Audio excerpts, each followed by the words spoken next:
In the matter of the people of the state of California versus Orenthal James Simpson, case number BA096. And so, my fellow Americans, ask not what your country can do for you. Ask what you can do for your country.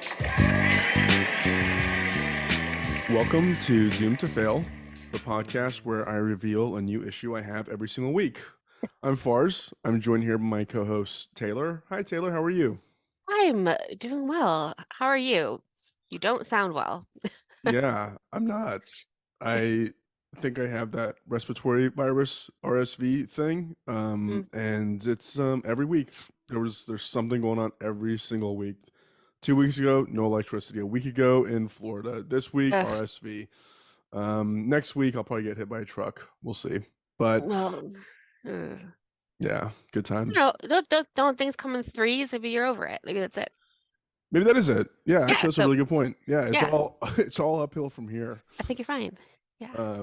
So yeah, on that note, I will say my drink for today is tea and honey because Yes. I need it. That's a good one. That's good for you. You do need that. I apologize. I'm sniffling a little bit too, so apologies for all the sniffles. Mine are allergy related, I think. But we're gonna sniffle a lot during this episode, I imagine. So far as I know you're gonna go first, but just to get us prepped, my drink is once again circling back to our episode 1. We're gonna go straight vodka because we're gonna talk about some Russians. So we will get to it when we get to it, but I'll let you go first. Lovely. And I'm going to start out. I think I can start out by saying congratulations to our good friends, Beth and Jay, who I just saw that yesterday. Who are engaged. It seems like it's been a week, so it feels like it's public enough now to where we can actually say stuff. So congratulations, guys. Oh, really congratulations. We love you guys so much. So cool. That is going to be a fun wedding. Oh my God, I can't wait. Yeah. So hold on one sec, Taylor. Fars is pausing to cough and go yell at his dog. That's what's happening right now. I'm looking at Fars's office. He has a white chair, which is very, very brave. He's back. And I'm back. Great. Okay. I narrated while you were gone. What'd you say? You'll find out when you listen to it. Okay. So today's kind of a special episode on the true crime front because it's kind of a double whammy. I'm going to be discussing 2 different types of relationships that were doomed to fail. One is a romantic relationship between our main antagonist of the story, and the other is a father-son type relationship that was also doomed to fail. Ooh. I know. Double whammy day. The key No, go ahead. So sorry to interrupt you, Fars, but I forgot to tell you that I have a note for you. I know I'm personally not taking notes, but I have a note from you. Just kidding. From my husband, wanted to hear more of the gross stuff. He said, "I want to hear the gross stuff." So, well, unfortunately, this one doesn't. Then tell him to stay tuned next week. 'Cause I have a pretty good one for next week. This one's gonna be pretty like slapdash robbery style stuff going on. So, that one, me and you are aligned there. Okay, cool. So the key denominator of both of these failed relationships is a singular asshole named John Allen Muhammad. Taylor, does that name ring a bell? No. Okay. Maybe later. Not yet. You may also know them by their media branded name, either the Beltway Sniper or the DC Sniper. Okay, yes. Yeah. This is that doesn't sound like slapdash robbery. It sounds like horrible murder. I know, but I didn't know how to like say it without giving away what the topic is. Okay, great. You're great. So this one's like a super meaty topic. There's so many moving pieces to it. I could have probably researched this for like a solid week and still not have gotten to everything that was going on here. There's so many details. A lot of things going on. People are moving between different states, different countries, different people coming in and out of everybody's lives. I'm really doing like the top level version of this. I'm going to reference a podcast that was a part of my sources for this later on. It's called You're Wrong About. Hmm. And I don't know if they're still active really, because I know that there was like the team kind of stopped doing the shows together. Like I highly recommend checking them out, especially for their episodes on the DC sniper case, because they did it in, I think it was 4 parts, probably somewhere around 8 to 10 hours worth of content just on this. I'm gonna wrap this up in 30 minutes. So obviously there's a lot that I'm gonna be leaving out. So Yeah, if I you think I know listened more, to an entire series called The DC Sniper. yeah, yeah. Yeah. On You're Wrong About? No, a different one. Like the podcast was like a called DC Sniper. It was like deep dive into it. Yeah, there's so much, There's a lot. so many details. Yeah, exactly. So the other party to this crime was, I'm just gonna go ahead and call him a child. His name is Lee Boyd Malvo. And I'll start at the top by addressing one part of this that, based on how this was framed in the media. So this was always framed in the media as terrorism. I looked up the actual formal definition of terrorism, and the definition of it is the intentional use of violence and fear to achieve political or ideological aims. The events we're discussing started 5 months after September 11th. Hmm. So at that point, nearly everything was called Yeah, terrorism. If you I remember, agree. Taylor, like this was around the time that the anthrax thing was going on too. Yep. Everyone was scared. I mean, obviously, I Yeah. feel like that. And then I had it, I mean, I was in New York on 9/11, but I was in a bubble. I was in college and I like didn't know anything about the world really. And I hadn't even really like defined terrorism at all. Like I wasn't aware of everything that was going on in the world until then, So, and then I was scared. Yeah. Yeah. So I feel like people were like telling me that like my guy friends were going to be drafted, like who knew, there's all these rumors and like weird shit going on. So yeah, everything was terrorism then. I remember we talked about you being in New York on 9/11. You seem to have gotten exposure that me being in Texas definitely did not get. Yes. Um, so that's awful in its own way. But the I bring up the terrorism thing because I'm gonna put an alternate point on this and say that it was not terrorism, because this Yeah. actually was not ideological or politically motivated in any way. We actually know why John in particular did what he did, and I'm gonna frame this as John doing it because this is very Charles Manson-y, where he controlled things. I mean, he was controlling a child, so like he was the antagonist in all of this. I'm gonna get into his motives at the end, actually, because they're so stupid. It'll blow you away. I'm gonna go through all of this, and then I'll get to the motive, and you'll say that was it. That was the Ugh. plan, and you'll say all these people died for this. It's gonna be kind of shitty to say. The other part of the whole terrorism piece was it made better headlines, and also they kind of had to call it terrorism because they really, really, really wanted to put John to death when they caught him, and they did. Spoiler Hmm. alert. So I mean, it's been like 10, 12 years. So if you don't know by now, John Al Muhammad was put to death.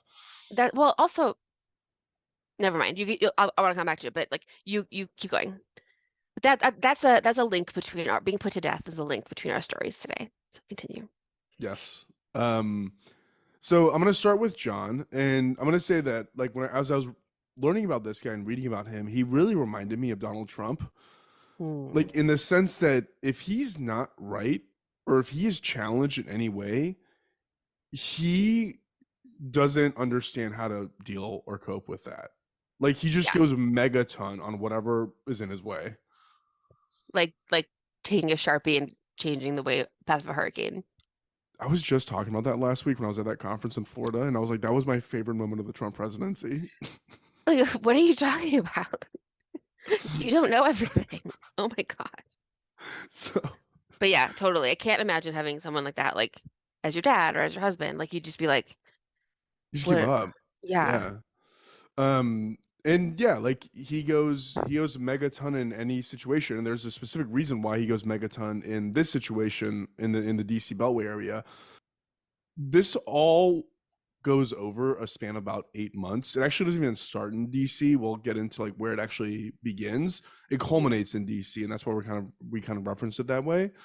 But much like every moron I cover, like I mentioned, the motivations on why he does what he does turn out to be ultimately incredibly stupid and don't actually, he doesn't achieve his goals, which good, he shouldn't. Right. I'm not going to go much into John's early life other than some details that will become relevant later on. John was actually born with the last name Williams. He changed his last name after joining the Nation of Islam. I should know, and I don't know if you know this, Taylor, but the Nation of Islam is listed on the Southern Poverty Law's website with a hate group designation. Huh. There's a lot of the material that I read out there that comes up later on in John's life as he becomes more and more indoctrinated that has to do with purism. I don't know what you'd call it. Yeah. Just like anti race. It's all bad. Like none of it Hmm. cultivates like a mind that is like full of butterflies and rainbows. Like it cultivates a Right. mind of like everybody's the enemy. Fuck everybody that's not me. And I have a question that I feel like I don't want to make sound wrong, but did that happen in prison? I feel No, like it didn't. Okay, because I feel like people convert to Islam in prison and get radicalized.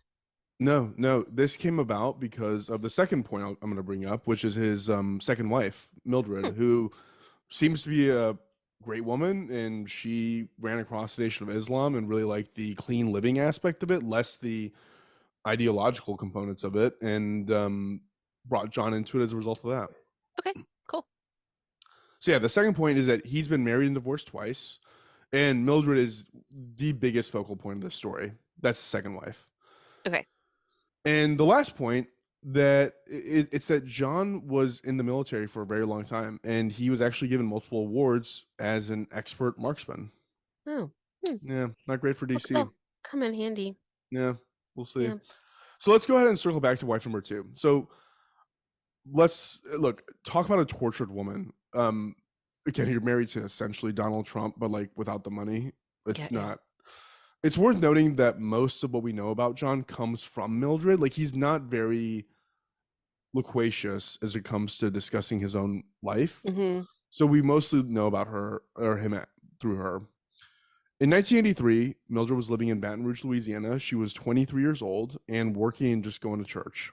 By all accounts, she's kind of a simple person, doesn't have much in the way of romantic relationship experience.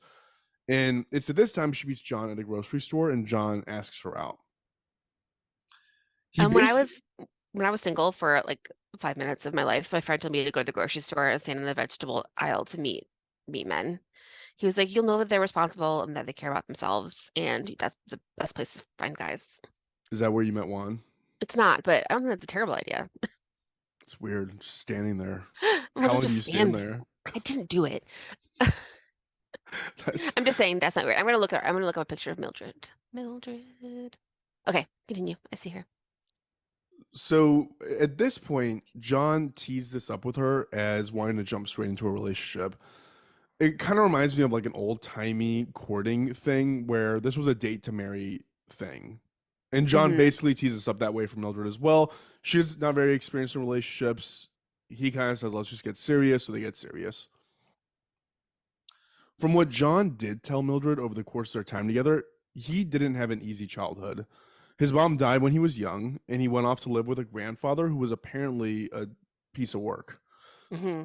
He's a closed book from here on out. He doesn't like revisiting his past, but given what we learn about his character later on, all this kind of tracks. Hmm. Shitty childhood. There's a lot of details there, but we'll just leave it at that. Okay. So, red flag number one, as the relationship gets serious, Mildred learns that John is already married to someone named Oh, Carol. boo. And he has two sons. I don't get this. I don't. Maybe. Maybe I just don't have as much time as other people.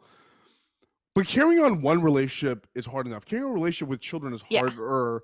Carrying a relationship with children and then a side relationship is. How do you have the mental? Maybe I'm lazy. That's what it is. Maybe I'm Yeah, just no, too you need to lazy. really commit to it, I think, is part of it. Yeah. And is there like a what? Okay.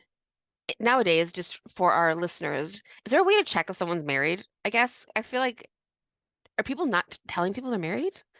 Like, I can you do a full mean, background check on someone when they pick you up at the grocery store? I would. There's got to be other signs, right? Is there an indentation on their wedding ring finger? Like, Poor Mildred. yeah, seriously. Yeah, she learned all this through a friend. She confronts John, who explains the marriage was falling apart. She buys it, and the relationship carries on. There's so many details between these two facts, all of which make Mildred sound like a saint and John like he should be very grateful to be with her. Yeah. But whatever. She gets back with John. A lot of interesting things happen here, and then ultimately Mildred breaks up with John. This is before Good. they're married. Oh, Late, so they get married. So they get back together. Ooh. exactly. Yeah. Later, he convinces her to get back together, and then in 1988 they get married. So, Did he get divorced? yeah. Okay. The Carol relationship ended. Okay. However, it ended. Okay, so they're married now. Mildred is pregnant with John's child and learns that John is cheating on her with a 19-year-old named Danielle. How old is John? At this point, John would be in his mid 30s. Yeah.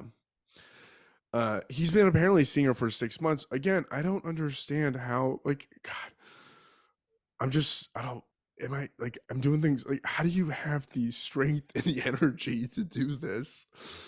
And like, and like planning a wedding in the middle of that? It's also Like, hard. yeah, doing a prenatal care. And it's a 19-year-old, so you know that it's probably not just like dinners every now and then. You probably got to go to some shows. Like,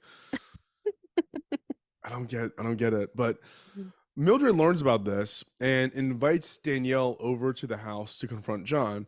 There's a lot of details I'm glossing over. She doesn't invite her over. She goes and picks Danielle up. She calls Danielle, goes over to the house, picks her up, brings her back to her house to confront John. Oh my God, I love Mildred. I I'm also know. I'm looking at her picture this whole time, and she just looks awesome. So I'm just like imagining her being mad, and she just looks so cool. She has like a beautiful headscarf on in all of her photos. She just like She was like a boss. she turns out okay, I think, at the end of the story from these pictures of her, and so I'm just like, Yeah. good on you, Mildred. Continue. Yeah. It's hilarious. So like John comes home, Danielle is in the kitchen. Mildred is like, what John's like, what's for dinner? It's like, go in the kitchen, we'll find out. He goes to the kitchen and sees Danielle. This is incredible. So also in the middle of all this, one of John's friends, James, apparently he was supposed to go pick up lotto tickets for James, and so James came over to the house in the middle of all this to pick up his lotto tickets. He's sitting in the living room, like, I just keep picturing this guy James, like, what's going on? Like, who What are the hell did I just these? walk into? Yeah. He probably thought he'd come over and get some like leftover dinner. Anyways, they hash this out. John says, I'm over it with Danielle. Sorry, Danielle, we have to break up because here's my 6-month pregnant wife that I have to stick with. And then apparently James drives Danielle home. What a day for James. Did he win the lottery? Is he doing okay? We don't know. I did think, I was like, this could actually be kind of a meet cute if James had capitalized on it, but I guess Oh he my didn't. God. So funny. Anyways, they end up having a kid. His name is Little John. Little. I know. Not little. They later have a second child, a daughter named Selena. And in general, it just seems like John mostly ignored the responsibilities of being a good husband, and Mildred kind of was on her own to raise the kids and mind the house. Because also throughout all this, it seems like implicit that John is also just cheating on Mildred constantly. Is So it a that's job? sort of. Okay.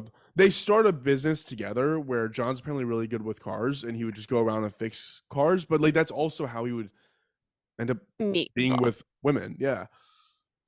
I mean, that's how you do it. It's not that he's superhuman. You just ignore your responsibilities, and then you Right, have like that. during the workday while Yeah, you're stopping by at multiple women's houses. yeah. There's also like just kind of hilarious but like weird side stories going on here about John's behavior. So one time apparently he went to the Salvation Army and just brought home some random dude he befriended there and said that this guy's gonna be living with him. Like Weird. I wrote down, this sounds like something Homer Simpson would do. It kind of is though. Like he just shows up with some random Right. dude. And so obviously it's kind of implicit at this point that John is in some capacity emotionally abusing Mildred. Hmm. He seems like someone who just can't handle any lack of control. But it's a weird kind of abuse. It's not like physical beatings. It's not like just constantly screaming at her. It's abuse done by henpecking the shit out of her. Hmm. It was also, like I said before, like it's also clear like she's also aware that there's cheating going on at this time. Like he's doing everything to make her feel like a second class citizen in her own home. Hmm. Hmm. Talk shit about everything, the food, how she raised the kids, pretty much anything that would come up. He would find a reason to just critique her about it. Hmm. John suggests that they divorce at this point, which by all accounts devastates Mildred. She's Hmm. invested a lot in this, Yeah. and she thinks about it and then ultimately decides, yeah, okay, that's probably a good move. We should do this. He didn't expect that. He wanted her to say, of course we're not going to do, like, I love you. You're so great. Like, again, psychological BS, Yeah. right? uh, doesn't work. So they do some couples counseling, and ultimately it's just decided that like this isn't Mildred puts her foot down at this point. It's like, I'm not doing this anymore. We're 100% done. He does a bunch of shit because he lacks control. He does a bunch of shit to make the divorce as bad as possible for her, Hmm. not providing enough support for the kids, and they also don't have a formal child custody arrangement in place. So they would just swap the kids back and forth. And there was a story here that John came to the house one day and saw the cupboards were full of food, and this might have been what set him off because he thought that she was sleeping with somebody else and that guy was providing for them because he Hmm. wasn't, because the Right. money that he was providing wasn't enough to fill the cupboards full of food. That was what happened. One of her friends came over to the house and saw that Mildred had lost a bunch of weight and Mm. was like, we're handling this right now, and went to the store and bought her whatever she needed. That's what ended up happening. Yeah. But the idea is that the thought process was that he thought he lost that other element of control over her, which was like, I can control what you can actually eat, which is an insane way to think about humans, and Yeah, that's kind of what gross. set him off. Hmm. So around this time, she lets him have the kids for the regularly scheduled custody thing, and he keeps them, and at the same time empties their joint bank accounts completely. Oh no. Yeah. I watched a recent Unsolved Mysteries, I think, about kids who were kidnapped by a parent, and it was really sad. You know, like one parent just like takes the kids and leaves the country, or just disappears, and the other parent, you know, never finds them or knows where they are but can't go because it's dangerous and things like that. So super sad and scary. Yeah, apparently that's the most common way kids get kidnapped. I didn't know Yeah, that. I yeah. found that out researching this. Ugh. So there's a lot that goes on here around like John calling and harassing Mildred and yada yada yada. Mildred ultimately, whatever. I'm not going to go into the details, but ultimately Mildred decides that she has to go live in a woman's shelter. A, she has no money, and Yeah. B, she feels threatened by John and Hmm. his existence. She ends up living under an assumed name and going to live in this shelter. All this is going on in Washington State. Okay. So at this around this time, Mildred's mother gets a house in Maryland, which, for those that aren't familiar with the geography of the area, DC, Maryland, Virginia, it's all one thing.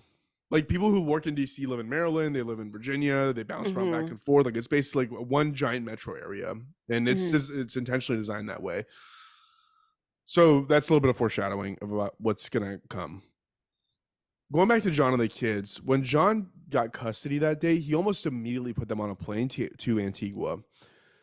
This will become relevant again shortly, but the simplest version of what was going on here is that he put the kids on this plane, they go to Antigua, and then he basically makes a living forging documents for Jamaican immigrants who are trying to immigrate to the US. And that's basically his life. He just goes around forging documents, taking care of the kids, and that's kind of it for the Hmm. time being. Okay. So let's go ahead and segue to the other main character of the story. Enter Lee Boyd Malvo. So Lee That was name is awesome, by the way. it is, right? I feel like Malvo, is the word Malvo in Harry Potter somehow? I feel like it's like someone's name, or it's like Draco Malfoy moved around, or it's like Tom Riddle or whatever. Just it feels very like a very Harry Potter name.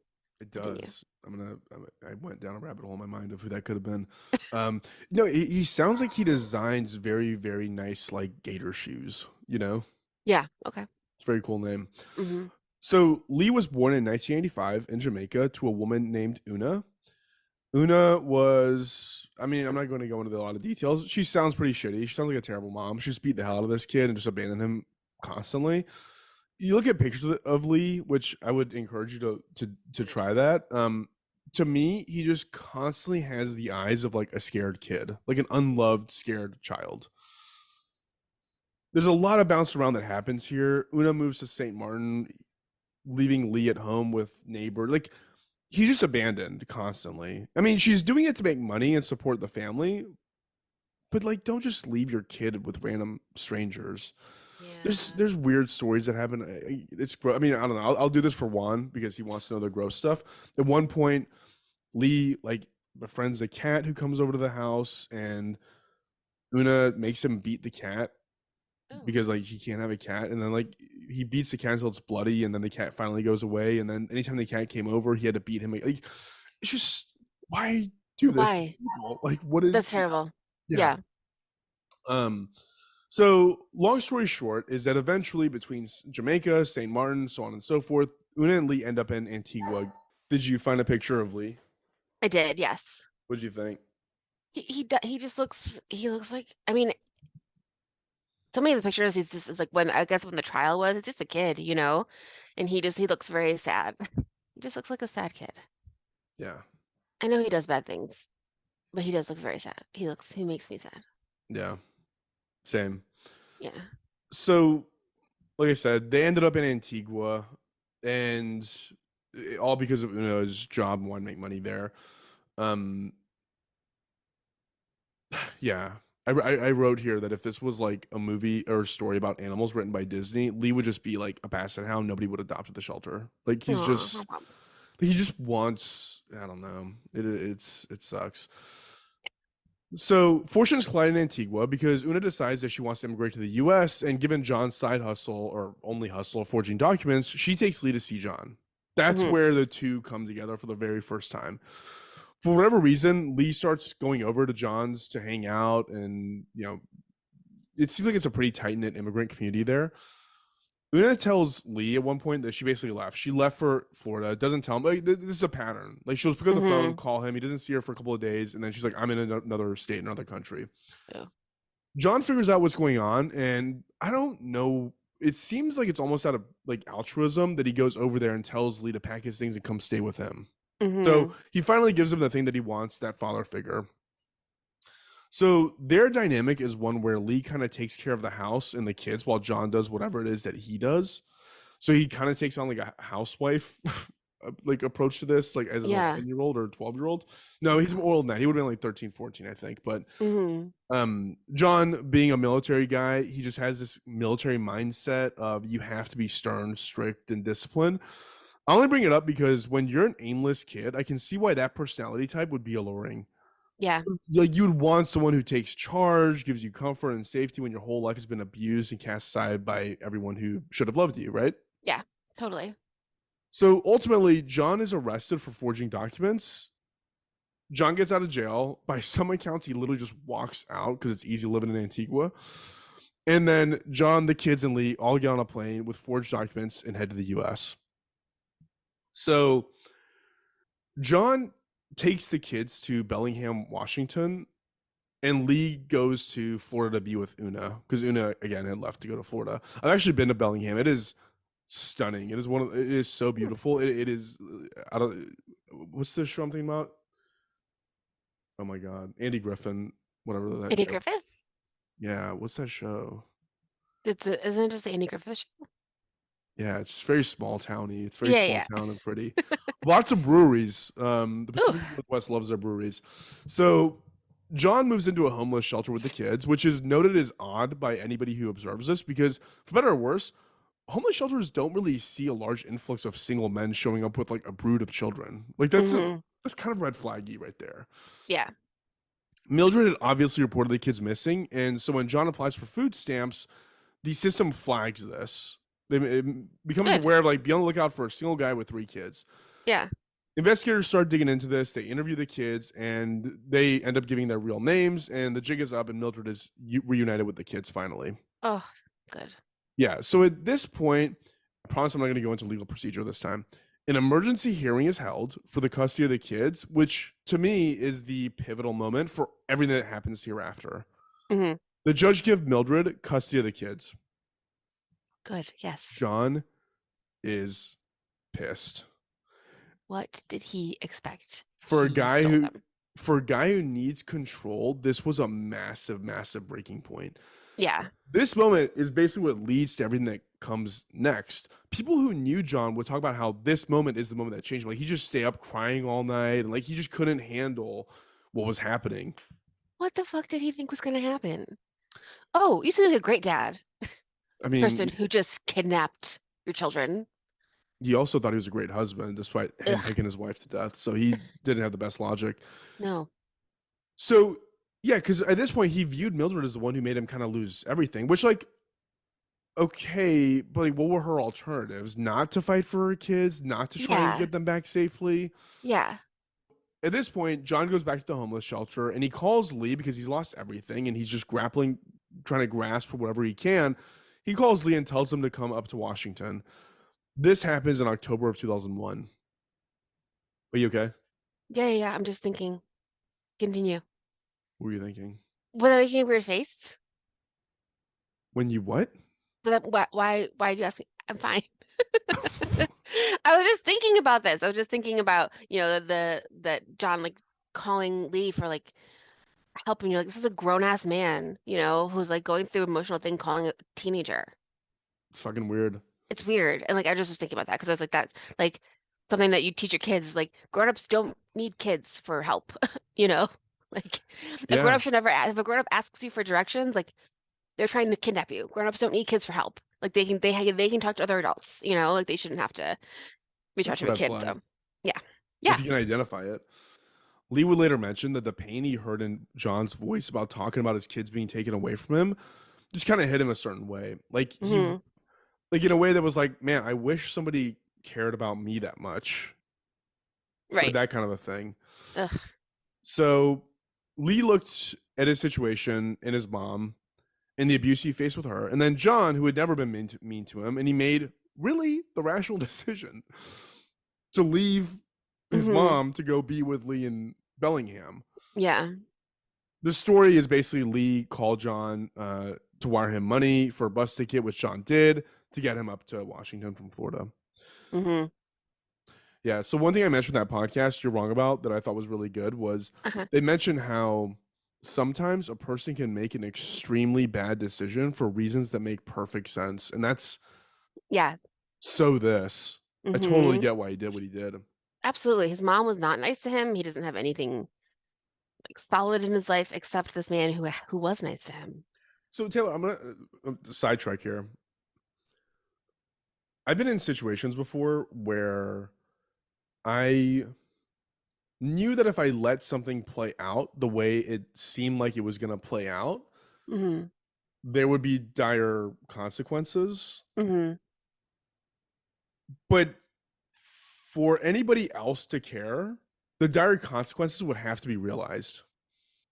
As opposed to Hmm. how do you take action before the thing you see playing out in your mind happens? I mean, Hmm. like I'm not going to go into details about it here, but like I've definitely done things where it's like I knew that outcome was going to happen if I didn't take action, but I had no Yeah. legal way of taking action. So I'm like, whatever, I'm just going to do whatever I got to do to make this thing not happen. Yeah. And that I thought about school shootings and how, it's like, oh, well, my 18-year-old son who's a senior in high schools, it's his property right to have a bunch of guns. And it's just like, there's times when you can see the outcome in your mind Hmm. and it is okay to be like, fuck the law and what that guy's property rights are or what their like Yeah. any rights are. Like what's going to end up happening if you don't do Hmm. something, but like you don't. In a lot of cases, most people think they don't have a choice. They got to wait until the horrible, horrible thing happens, then Right. everybody else cares. Right.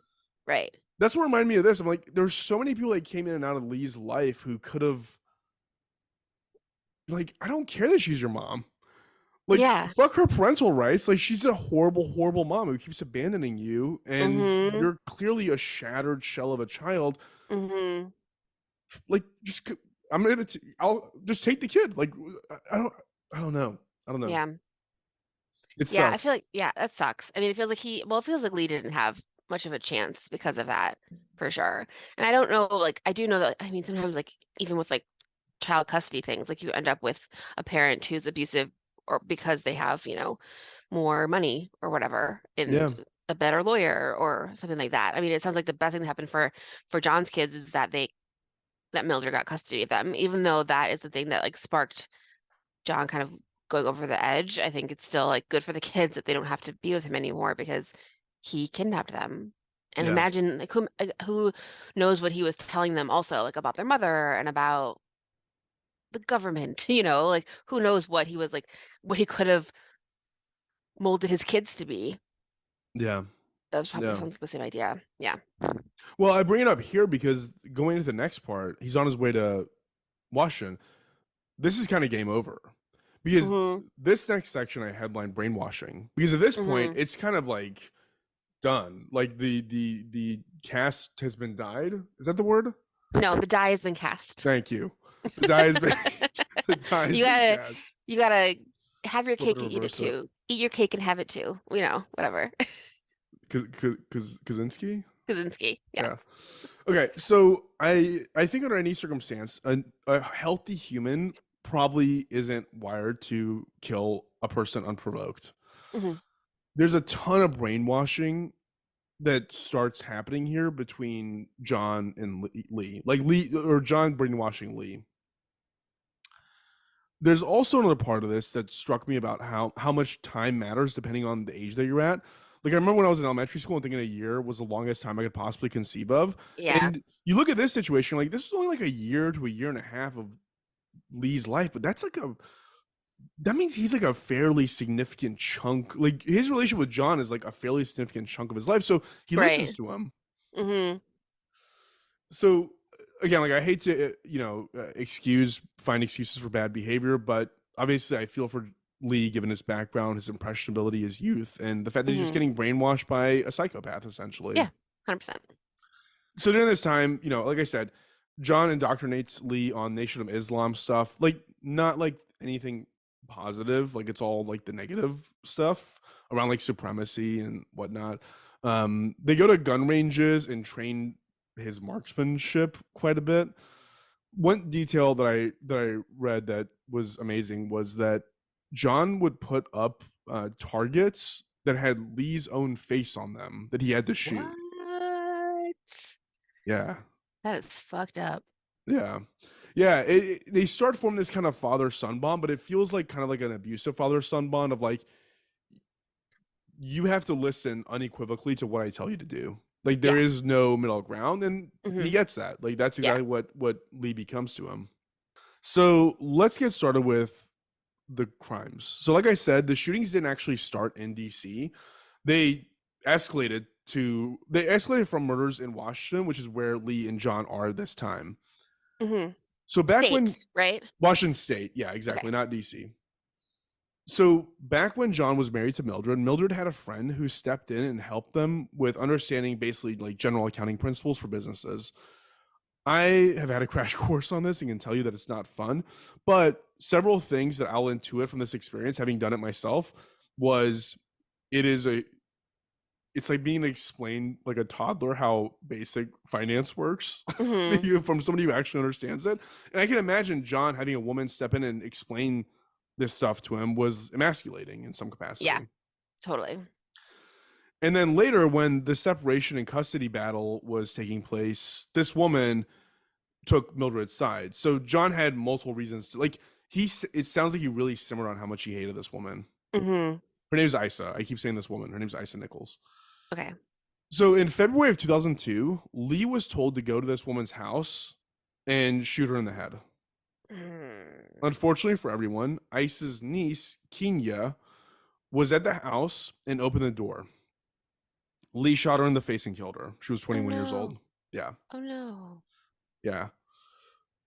Again, there's so many of these. I'm kind of just going to list them off Hmm. because it's just someone shows up, gets shot in the face. Someone shows up, like it's just that over and over and over again. A month later, they go to Tucson, Arizona. A 60-year-old man named Jerry Taylor was shot at long range on the golf course.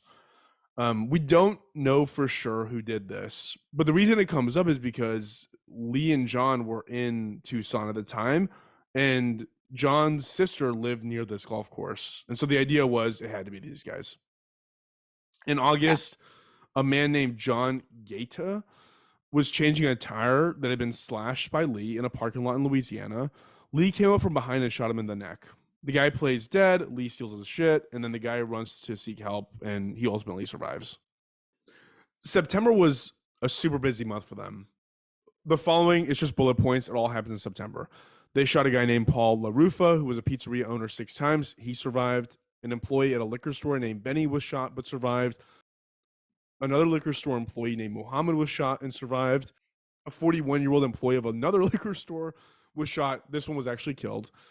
They shot and killed someone named Hong M. Ballinger in Louisiana. Like, they just like are going on a spree, right? This is just their berserker spree mode. So this leads us from September into October, which is when they enter the DC metro area. Again, all this is going to tie back to a motive, and it's all going to sound really stupid. At the start of October, a 55-year-old man named James Martin was shot and killed in a parking lot of a grocery store in Maryland. The next day, 4 people were shot and killed within a 2-hour window of time in one Maryland neighborhood. And another was killed in DC proper. All of these shootings were done at distance with a high-powered rifle. At this point, John and Lee had moved into Virginia. They'd moved on into that territory, in that region. They shot a woman named Carolyn Sewell, who survived a shot to the chest somehow. They shot a 13-year-old on his way to middle school. They shot a man named Dean Harold Meyer while he was pumping gas. They shot a businessman named Kenneth Bridges and killed him while he was also pumping gas. And they shot and killed an FBI analyst named Linda Franklin at a Home Depot parking lot. It's just spree. I think I like read some or saw something about this where like a woman who was at the gas station, one of the guys was shot, and she was like, it's so confusing because you're like, what the hell's going on? You know, it's like in is it in The Jerk when he's like, his cans are exploding? Do you remember that? Oh, yes. Yes. What a Because someone was great trying movie. to shoot him because like you're like, well, where is it coming from? And then the woman that the story that's like I feel like maybe one of those guys that was shot at the gas station, she was like, she ran out to help him and she was like, someone come help me. And everybody in the store was like, no, because we know that, and the police were like, we're not coming because we know that like someone is shooting randomly and they've already shot this place. So they like didn't want to Yeah. come, but she was like trying to do it. You're like, because someone gets shot in front of you, just pumping gas, you're like, it takes you to like a different reality. You're like, what is happening? You know? And you can just like be standing somewhere and get shot. That's crazy. Yeah. It's like And real anytime scary. it's like anytime something happens that like breaks the matrix, you're like, Yes. did that happen? Yes. Like what's Yeah. going on? Like, what is going on? Yeah. So it took 5 days for them to take action again, like for them to start doing this again. And on October 19th, they shot a guy named Jeffrey Hooper in a parking lot of a steakhouse. Then 2 days later, a bus driver was shot while just basically standing outside of the bus depot. Ugh. Yeah, they're on a. I mean, but like, I hate to put it this way, but like, you're broke, you have no money, you live out of a car. I mean, this was probably the most exciting and interesting thing they could do all day is just go around finding people to shoot. Like, it's a horrible way to think about it, but like, Totally. I mean, they probably, I don't know, you'll get to the motive, but I feel like they probably felt like they were doing like something, right? it was incredibly stupid. I'm never Oh. gonna lay off that. Okay. So you'll notice that obviously they're bouncing around quite a bit, and obviously a bus wasn't gonna keep working for them to get from place to place, right? At this point, it's worth discussing the Blue Caprice. There's actually a movie about the shootings called just Blue Caprice. That's a car. Yeah, that's the car. It's a Chevrolet. It's a big, old-timey, clunky piece of shit. It was a 1990s model. Do you know what these look like? I'm gonna look it up. Yeah. Yeah, it's 1990s. I don't know why, but for some reason the car feels menacing to me. It's almost like Christine. Oh yeah. Oh, I see it. Well, I obviously see this blue cruise. It does look like, yeah, I get it. Okay. Yeah. I don't know. Old, That's, old that's an odd color. I feel like I don't see cars like that, right? So fun fact, it used to be an undercover police car. Oh. Yeah, before they bought it. Huh. Hmm. So it was actually a strategically good buy for them because for one, it was obviously cheap. I mean, look at you can tell it was cheap. For another one, it was a huge vehicle. And Yeah. like I said, like because they had no money, they were living inside the car, and then they would also just shoot people through a modified trunk that had a hole cut in it to Oh my allow a gun gosh. barrel to protrude. Whoa. How would you ever find them? Like Yeah, that that is like it is so random that you're like there's no rhyme or reason. yeah, yeah. It's And, crazy. and look, I hate to give kudos for this, but this was actually like a pretty smart move. It means the bullet casings never get lost, right? Like you Oh shoot, yeah. it stays in the car. You're always hidden, and you can make an incredibly quick getaway. Yeah. The fact that it was a blue Caprice was also kind of a problem for a while because when they shot that guy at the Home Depot, the parking lot, someone stupidly lied about what they saw. They said they saw a white van flee the scene. So police Ugh. were on the lookout for a white van, which like that's like one out of every 5 vehicles on the highway. Absolutely. Yeah, that's I mean, don't get into one. Don't We've get into already covered that. But like, but last week. yeah, why but that's wildly different than a blue Caprice. So if you're looking for a white van, you're not at all in my direction. Yeah. Yeah. There's a sad story about how, like, at one point, the police found two guys in a white van. They were like, we got the guys, we got the guys. It turned out to be like two immigrants who were illegal and they ended up getting deported. Like, Oh, some sucks. people just want to be a part of a story. Like, they're such losers. They want to be like close to a Yeah. story. So it's like, I saw something. It's like, you didn't see shit. Oh, my piece of shit. So let's get into the arrests. So 5 days after that last shooting on October 24th, the two were asleep in the car at a truck stop when police were tipped off by people who were at that stop. I label this part INS side quest because there is an INS component of this that comes in handy. I didn't mention this before, but at one point while John and Lee were at the homeless shelter in Bellingham, Lee got picked up by the INS for being an illegal immigrant. And Okay. because of this, he had his fingerprints taken. Ooh. At one of the crime scenes early on, when they weren't using the rifle, they were using like a handgun. He'd used a handgun, like a pistol, to shoot someone, and a partial print was found on the shell casing. Okay. They matched that against the INS database to Lee. So Wow. police go to Yeah. his last known whereabouts, which is where he got picked up, which is in Bellingham at this homeless shelter. And the guy who runs the shelter tells them all about John. So they look him up and realize he had a vehicle registration in his name because that was the other part that was stupid. Is like he had all this forged documentation, but he registered Right. the name. Yeah, like even I know not to do that. Right. If you know how to forge documentation, do it for yourself at least. Yeah, yeah. So it all matched this blue Caprice, which is the only way they kind of came off of the white van narrative. This info, along with the car's license plate number, is immediately disseminated throughout the DC metro area. So, DC, Maryland, Virginia, all these folks had this information. And Mhm. it's obviously picked up on scanners by the media outlet. And that's how people were able to identify this car in the license plate, was because the media Mhm. just spread this everywhere. But do they think that do they know that they're the snipers, or are they just trying to pick up Lee because of immigration? No, this is all tied to the sniping case. Okay. They're like there's some correlation between these disparate murders. I also didn't get into this, but they started like doing this like BTK thing of like leaving like tarot cards and like just they Yeah, yeah, started yeah. trying to do the Like tying it all typical together. Like the yeah wet bandits. We know every house you guys hit wet because bandits. you left the water on every house. Yeah, that's exactly what they were going for. So they're arrested without incident, and I can only imagine what the interior of this car smelled like. The trial began in 2003. John was found guilty and sentenced to death. Lee was also found guilty but sentenced to life. Other This is a states, child. he's a child. Well, other states were seeking the death penalty for Lee, Oh, but around this time, the Supreme Court had ruled in a case called Roper versus Simmons that it was against the 18th Amendment or the Eighth Amendment to execute someone for crimes they committed when they were under the age of 18. That took death off the table for Lee. So John was ultimately executed on November 10th of 2009. He made no final statement, and that was basically the end of his garbage life. One thing to note is that it actually does appear as though Lee did most, if not all, the murders. hmm. That's why I said earlier, this is kind of like a Charles Manson situation. Where, like, John Yeah, is the bad guy, for sure. but But he like didn't he did actually do the thing. interesting. Yeah. It's weird. Yeah, totally. Totally. The 18th Amendment is prohibition. I just looked it up. This was the Eighth Amendment. Eighth Amendment. Okay, wait, what's the Eighth Amendment? Cruel and unusual. Ah, okay, thank you.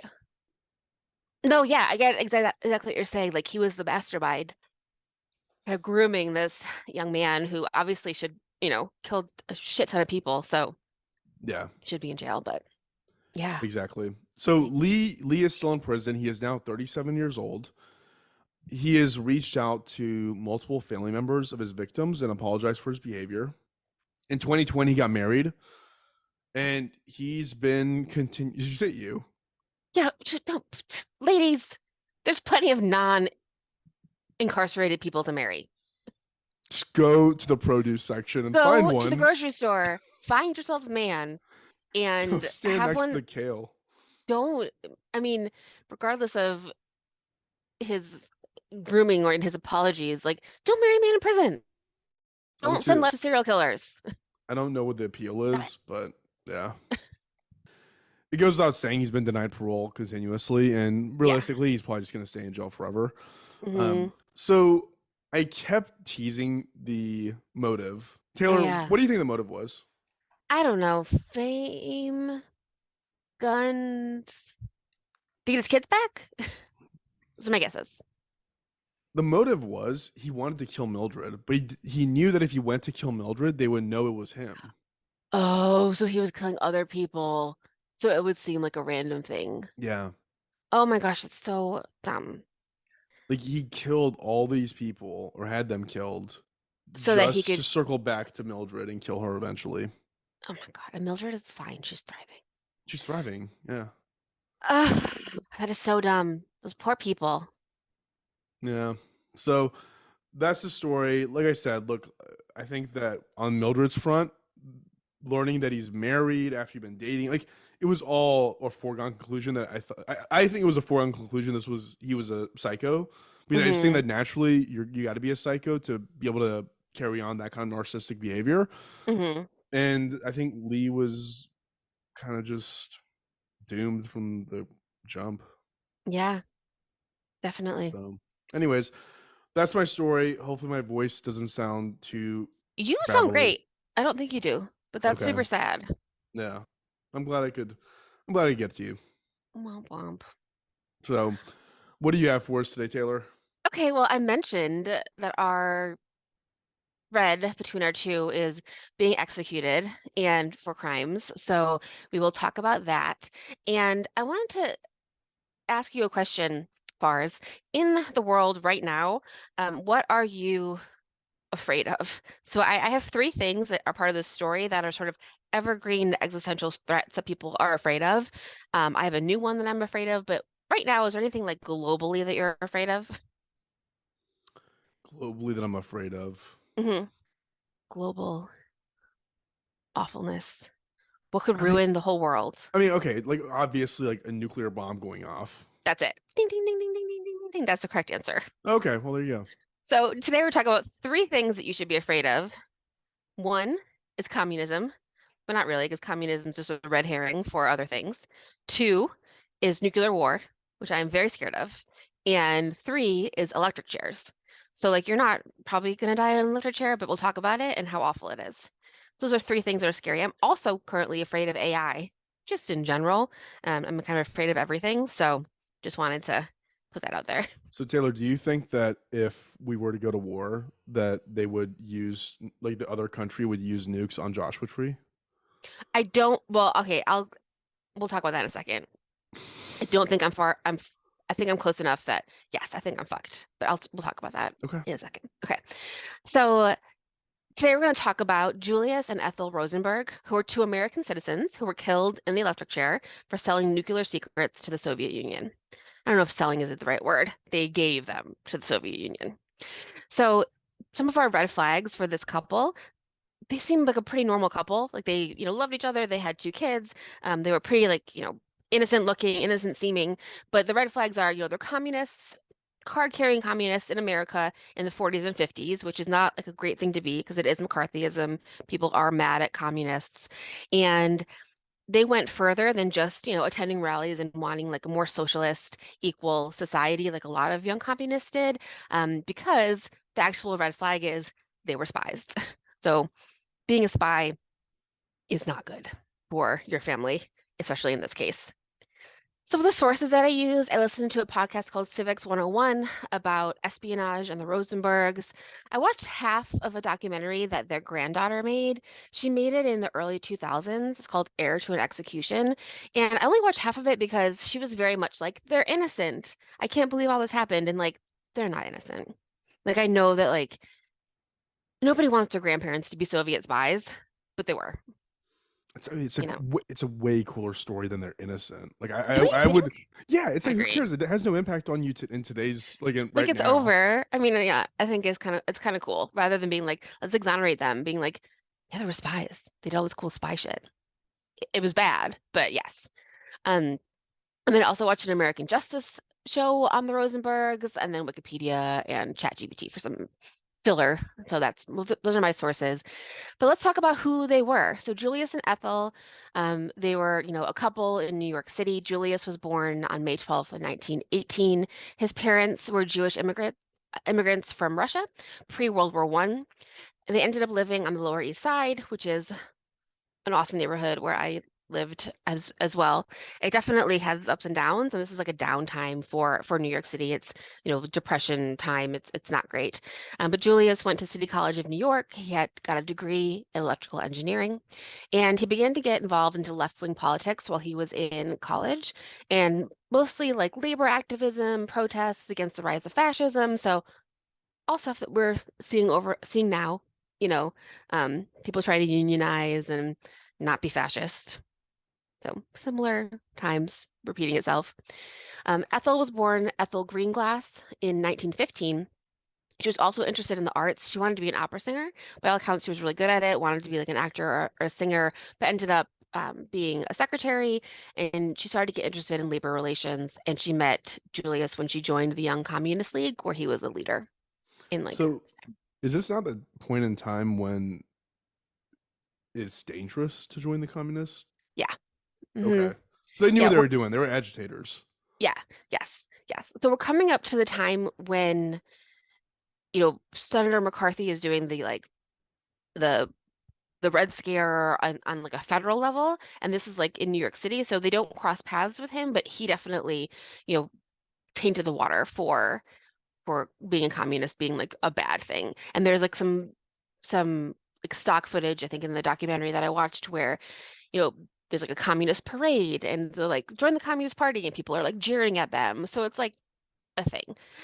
It's also, wait, actually, this is actually kind of what I'm going to come up next is so Julius and Ethel were married in 1939. She was 24, he was 21.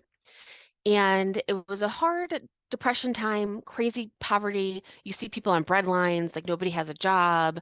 So there's a lot of radicalizing for a lot of people. And communism was attractive because it has the ideas of like an ideal society where everybody, shares what they have. So there's no more starving people on the street. Wait, And Taylor, yeah, can I sidetrack you real quick? of course, What do you think about communism? I think it's a good idea. But I think you shouldn't have someone in charge who takes all the money, which is like what we're doing now with capitalism. But I do think that you should take care of each other. So I mean, I feel like I would say more like democratic socialism is more sense in practice. But I like the idea of not letting people starve and not having billionaires. Okay, What fair do you enough. think? I think that it's a great concept if you completely negate human decision making and will and Yeah, desire exactly. out of the equation. Yeah, because there's always going to be someone who wants more or Yeah. whatever. And like I do too. Like I don't want to, you know, yeah. But I do like the idea of not letting people starve. If we were better, it would be a great concept. Yeah, exactly. Exactly. People can't handle it. I No. think is a good thing to say. Yeah. And so actually I have a quote from J. Edgar Hoover about communism. And he said, communism is in reality is not a political party. It is a way of life, an evil and malignant way of life. It reveals a condition akin to disease that spreads like an epidemic. And like an epidemic, a quarantine is necessary to keep it from infecting this nation. So which made me laugh also because quarantine is a good metaphor when it's on your side, but then they also like people don't want to quarantine. There's actually an epidemic, so Yeah. that made me laugh a little bit. So they're in this place where they're idealizing young communists, dreaming of a socialist country, and they believed that the Soviet Union was the answer to this problem. So they really are like, they think it's perfect over there, and either they don't know or they don't see the bad things. So either they like didn't see all of the starving, like millions of people starved to death during the war, or they didn't see all the poverty and the things that are happening under communism over there. So they just really think it's perfect. And in theory, I wrote, in theory it makes sense, but it doesn't work because people are awful. What we just talked about. Yep. Um, so they get married at the beginning of World War II, and almost right away, the crime part of their story starts. So their case became a symbol for fear and paranoia around the Cold War, around communism. And, many of their supporters said that the Rosenbergs were kind of set up for political witch hunt. It's been kind of a controversial case, since it happened. And we'll talk about exactly what that means. But there are, despite all of the ongoing debate, and I'll just say this now. So like there's some stuff that was released in the mid 2000s. So despite all the back and forth since their case for like 50 years or so, the stuff that's released pretty much proves that they did do it. They were Soviet spies. Julius, he definitely was involved in passing nuclear secrets to the Soviet Union, and it confirmed that he had a central role in this espionage. So they definitely did the thing that they were accused of. And then the question is like, what about the zeitgeist around their story? You're We'll gonna talk. you're gonna get into how they had access to this material, right? Yeah. Okay. Mhm. Okay. Yeah. So here's what were they accused of doing and how did they do it? So it involves like their whole lives, all the people that they know, and they were convicted of conspiracy to commit espionage and passing atomic secrets. They're part of a spy ring that included Americans and um, some Soviet citizens who shared military secrets and nuclear weapons. During World War II, Julius worked in the Army Signal Corps laboratory in New Jersey, where he had access to classified documents. So that's where he kind of gets it from. And she ended up being a secretary there as well. And so one of her like big things is typing up all these notes and typing up and copying everything and sent to the Soviet Union.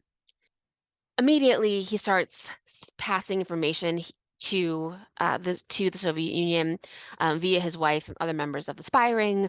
Um, and now World War II is over and it's the Cold War. So the Cold War lasted from 1945. Do you know when the Cold War ended?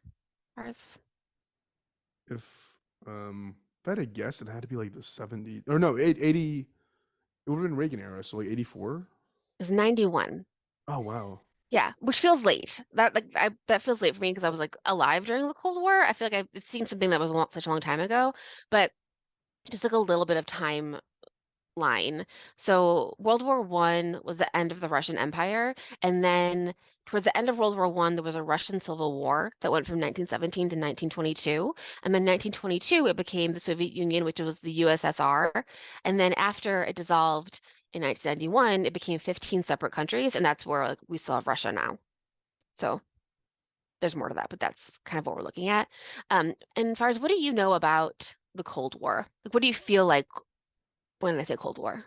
I just feel like it was an incredibly tense time that required a lot of people to like have cool heads and Yeah, yeah. um I've seen so my one of my favorite movies, my favorite like historical movies that's kind of stupid to say that way, is 13 Days, which has Kevin Costner in it. So it's gonna be good. But it's about the 13 days of the Cuban Missile Crisis and how hmm so many pieces were moving and so many people had to just not respond in anger or hmm irrationally, and it's kind of a miracle we didn't self-destruct at that time. Oh, totally, totally. Yeah, I wrote the things I know, like the Bay of Pigs, so nuclear weapons being real close to America, Sputnik, so people were kind of freaking out because the Russians were the first to put a satellite into space, and people like went outside and they thought they could see it. They were just like, it was like the first one. It was really scary. It was a race to the moon. There was all this stuff in Cuba. So yeah, exactly. A lot of fear about nuclear war, a lot of like hiding under desks and like at school and trying to figure out like what would happen if it happened.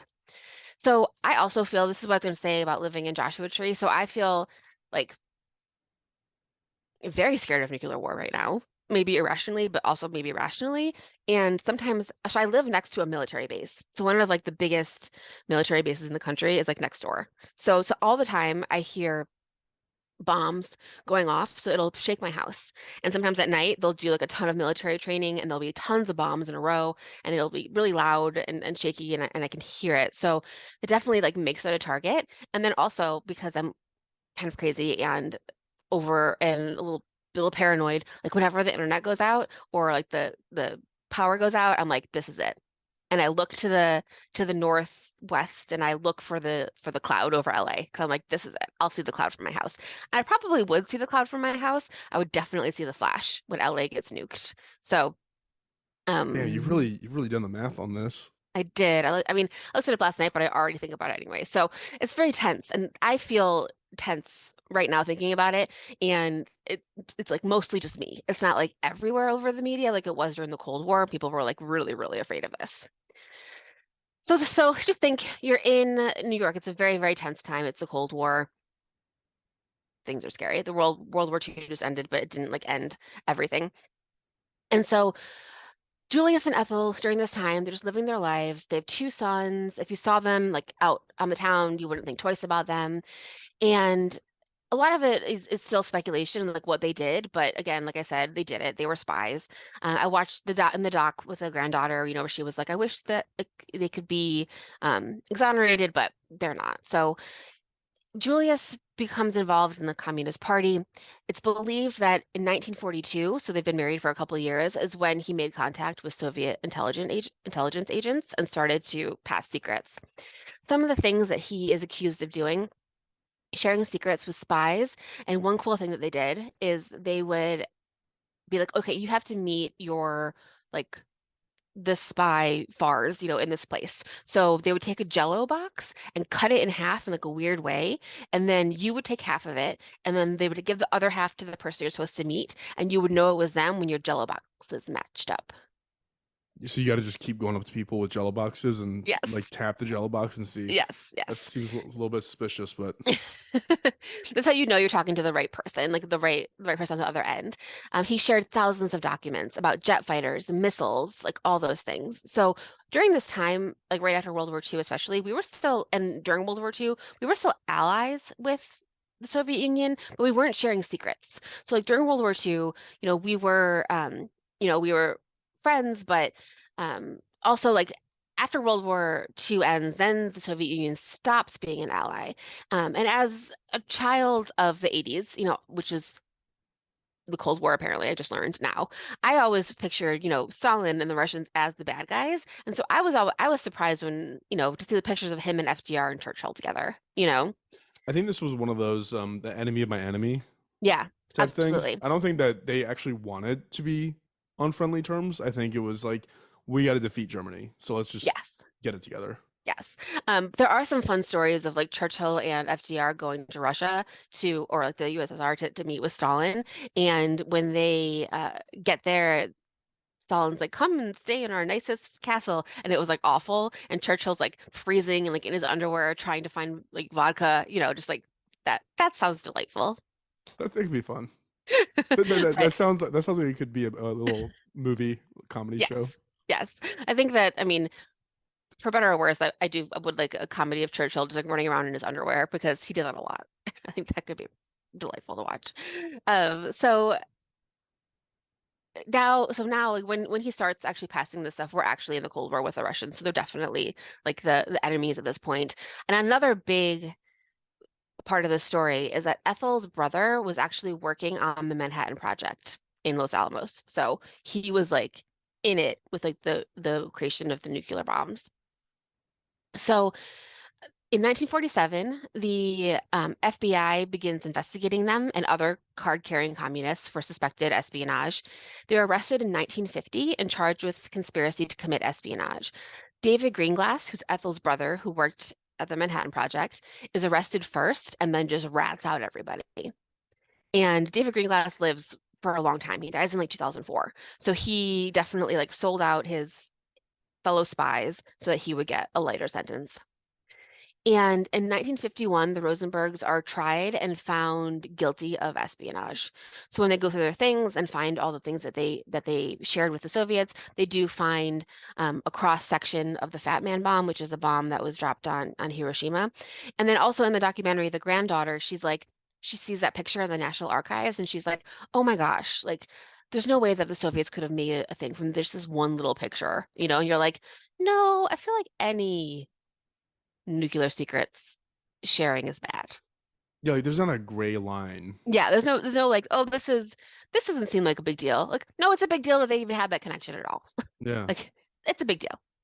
So they're sentenced to death, and it's a big cultural moment because actually the Rosenbergs are the only people to be executed for espionage during technically peacetime. And so it was a Cold War, but it wasn't like an actual like during the like, World War where people were executed like, kind of a lot. So it's a big cultural moment. Some people are really, really mad at them for sharing these secrets. And I'm mad too. Like I get it. Some people think they're innocent, and some people is like, how mad are we that we need martyrs? Is the punishment equal to the crime? Was there a crime? Did the brother throw them under the bus? So they look so nice. So there's so many things that people are, going back and forth upon, but they did it and they were guilty. So it also comes up. Do you ever read The Bell Jar by Sylvia Plath? No. So it's like a book about like a woman who's depressed. It's very, there's a lot more to it, sure. But she also thinks about the Rosenbergs a lot. And so in the beginning of the book, she's like reading the paper and she sees that they've been executed. And it kind of brings up this feeling of isolation that could happen to anyone. So that is kind of like the cultural feeling is like, well, anyone could be convicted of being a spy. Like it could be anyone. It could be your neighbor, kind of like making people more suspicious of each other as well. I don't know. You just look at your W-2. Does it say Los Alamos nuclear bunker on it? Like if it Right. doesn't, then you're probably not likely. I was, Totally. I was wondering, Taylor, is any like given the time period that we're in, was there any hints of like maybe anti-Semitism played into the severity of their punishment? You know what? I didn't look that up, but possibly. Because it's definitely that also like another form of like being the other, I was gonna say, and there's so many otherisms here. Like yeah. you're communist, that's otherism. You're Jewish, that's otherism. Like, Totally. Yeah. I would imagine probably, yeah. but I didn't like read that specifically, but that's a good call out and a good question. Um, so in 1953, they're executed in the electric chair at Sing Sing prison in New York. Do you know what happens when you're executed via the electric chair?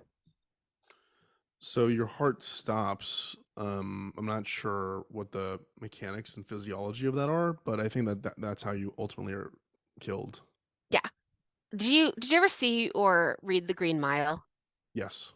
So remember how like he like doesn't do the sponge on the Yeah. guy's head and then it's like catches on fire. So like a wet sponge needs to be involved. So the electric chair was first used in the United States in the late 19th century. So it involves strapping a person to a chair, electrodes attached to their head and legs, and then administering a powerful electric shock. So the wet sponge stops it from catching on fire, which is crazy. And so there's usually two shocks. When the first switch is flipped, an electric current goes through your body, which causes the muscles to contract, and then you pass out. So it just like shocks you and you pass out. And then the second switch is the one that like kills all your organs. Like you said, like it kills your heart, kills all your organs, and then you die. It can also, sometimes people, get like severe burns and other injuries, like while it's happening. Like it's a very cruel way to die. And Julius's went fine as far as electrocution goes, but Ethel's did not. So she actually had to be shocked 4 times before she died, and people saw smoke coming out of her head. So it was pretty awful. The first jolt didn't render her unconscious. It took a couple more to end her life. The electrodes were not properly placed, so the electricity, rather than going to her vital organs, went to her head. So it's an awful way to go. And so it was publicized that it was a botched execution, which definitely made like the debate even stronger as to be like, why are we executing these people? Why are we even doing capital punishment? All of that. So after their death was a big thing, and the questions are like, what did they share? Do we kill spies this publicly?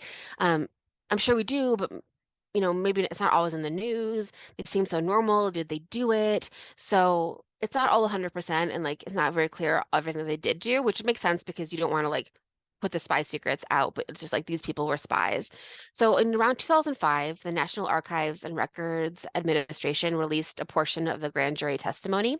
So it shed some new light on the case and gave us some more details. So it did confirm that Ethel knew what she was doing when she typed up the documents.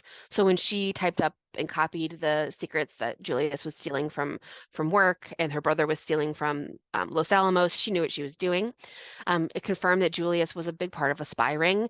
Their code names were found in Soviet cables, and the key witness was Ethel's brother. So he's the one that threw everybody under the bus and like told on everybody and got them executed.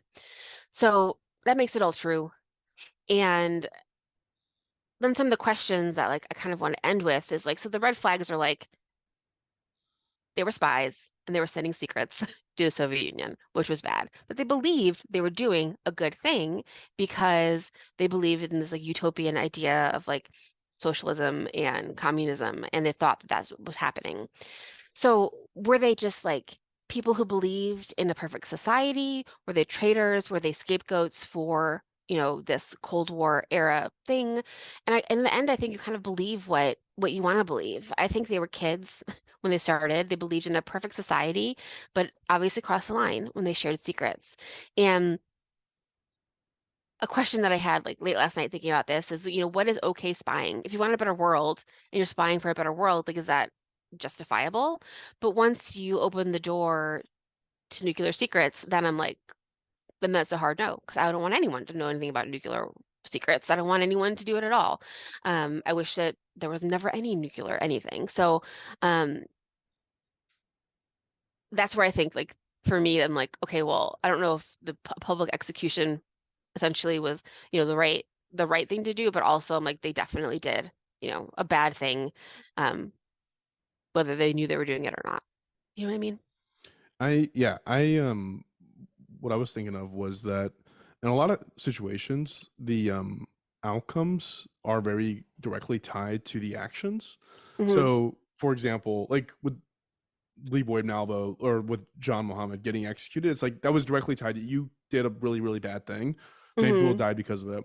In this case, it's so far removed. Think of all the things that have to happen for the bad outcomes to actually be realized. Like you have to steal the Yes. material, you have to copy it, you have to translate it, you have to send it, you have to tie Jello cups together, Yeah. hand it off. They have to go out and backwards engineer it, develop it, and then all of a sudden, then the bad outcome can be realized. But the outcome is so the gravitas of that outcome is so heavy that Hmm. it kind of justifies the result. Yeah, totally. So like exactly. So like the things that you're doing aren't you're not shooting someone from the back of a car. Like you're not like doing things like that. But what you're doing is directly going to affect, no matter how long it takes, the possibility of like global annihilation. Yeah, And like this, and then that obviously like then we have this tense Cold War for 40 years. Then we have today when there's like I just like hit my microphone. We have today when there's like balloons and whatever all this stuff means, but it's pretty scary. And I think the Rosenbergs had like a direct um effect on getting those secrets and getting that stuff over to the Soviet Union. So um it's a scary thing that they did, and then whether or not they like realized the global implications, I think that yeah, you're right. Like they did a bad thing. yeah. So I for I, again, I don't. Me and Taylor don't talk about what we research ahead of time. Like I had long ago looked down this spy rabbit hole, and I remember thinking this same thought about this guy named Robert Hansen. I don't know if you've ever heard of him before, Mm-mm. but he was an FBI intelligence analyst, and he did the same thing. He passed on. I don't know what. It was a long time ago. I don't remember what exactly he passed on, but I remember reading about his punishment. At first, I was like, man, that's heavy. Yeah. He was put in ADX Supermax in Florence, which I don't know if you know much about that, but it's a terrifying place. It sounds like that's where That's right. the 9/11 people ended up. That's where Timothy Hmm. McVeigh, Ted Kaczynski, El Chapo. Like it is, you are a dead human walking Yeah. there. Like it is the Hmm. worst of the worst punishments, And yeah, at the time I was like, that's so heavy. Extreme, yeah. But then you look at like again the downstream impact of the decisions that guy made, and it's like kind of makes sense. Yeah, kind of makes sense. And like maybe he didn't even know imagine that was going to be the outcome. Yeah, Yeah. maybe. But like those little things and like they snowball into potentially being a really, really, really bad thing. Yeah, Yeah. yeah. So hopefully this this episode gets published tomorrow and we're not annihilated by nuclear war. But we'll see. It could be today, Wait, which is why I'm sitting under my desk. how are they doomed to fail? I think because they started with this idealistic view of the world and being better, but they didn't have all the details. So maybe the doom to fail is not knowing all the details because they thought that the Soviet Union was this perfect place when it wasn't, which we know, and they were very idealistic, and so they just went down this path of trying to get somewhere that was impossible. It was impossible to, have a perfect communist country, and it's impossible to, have a better world with having nuclear secrets shared, like keeping nuclear secrets hostage and like kind of glooming that above everybody, I think is not a way to peace. But I think that they were doomed and like they really wanted a peaceful world, and they thought the way to do it was to kind of equalize this threat. And once they kind of did that, there was no turning back, Yeah. And they died on the same day. Their poor kids ended up in like homes, and they're, they're like, my mom was a normal mom, but you're like, well, she wasn't. Yeah. Yeah, kids, if you think your ideology is worth doing anything for, chill out a little bit. For real. That's 100%. Yes. It'll all be okay. Like the pendulum always swings. I know that everything seems like the biggest steal possible. It Yes. always swings. Yes. Yes. And if someone starts to recruit you to doing things that are like secret, then like you're probably gonna be in trouble. Yeah. And you should calm down. Yeah. Yeah. So enjoy your glass of vodka. Oh, I know I do need some vodka. I'll buy some for when I do see that mushroom cloud. It's 9:31 a.m. over there, isn't it? Yeah, it is. I don't have any vodka, but I can go buy some. Good. Okay. Well, thank you, Taylor, for your Oh, story. thank you, Forrest. I'm glad. I think those tied together. I think we're talking about, the big things and why people do go off the edge. Maybe we It's should good for talk us. about maybe we should discuss our topics before we do them. We could do that. I mean, yeah, but like I don't want to change my topic because I just can't research two things in a week. Yeah, that's fair. We'll figure it out. We'll figure it out. But thanks everyone for listening, and thank you for your feedback, and thank you for your reviews on Apple Podcasts. Please do that if you haven't already. Please tell people. I'm trying to tell everyone that I know, but please tell more people. Email us at doomedtofailpod@gmail.com if you have any ideas. Follow on social media at doomedtofailpod. Thanks, Taylor. Thanks, Fars. I hope you feel better. I hope so too. I'm gonna go ahead and kill the recording. Okay, great. Bye.